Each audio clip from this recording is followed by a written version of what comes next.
မင်္ဂလာပါကျွန်တော်ဒီကောင်လေးကလှုပ်လက်စပါเนาะပုံတူလေးတွေပြပုံစံတူနှစ်ရှောင်းဒီကောင်လေးတောရဲတောင်နဲ့ခီးရေးပါသွားရင်ဟိုဆွာဒီဆွာဟိုခောက်ဒီခောက်လှုပ်လို့အဆင်ပြေမယ်လွယ်တကူတည်သွားလို့ရမယ်ဟာလေးတွေပေါ့เนาะ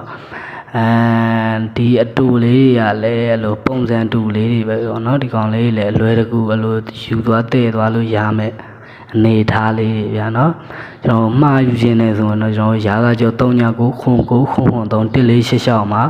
အသေးစိတ်မေးမြန်းလို့ရတယ်ဗျာเนาะပြီးတော့ဒီ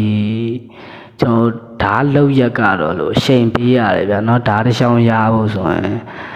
တချို့ရောက်တော့ရှိရဲအဲ့လိုမျိုးလောကြီးမေးတာပဲကျွန်တော်လည်းအလိုကြီးကျမလို့ရှိဘူးဗျာเนาะမလို့ရှိဘူးဆိုတာဘယ်လိုပြောမလဲစိတ်ရေးလက်ရေးပဲလို့ရှိနေအဲ့ဒါမှလည်းကိုလိုချင်တဲ့ရေသွေးကိုလိုချင်တဲ့ပုံစံမျိုးထွက်လာပါလေเนาะအကျော်အချိန်ပေးနိုင်မှာ order လာအပ်ဖို့လည်းပြောတခါပြောချင်ပါတယ်เนาะညီကိုတို့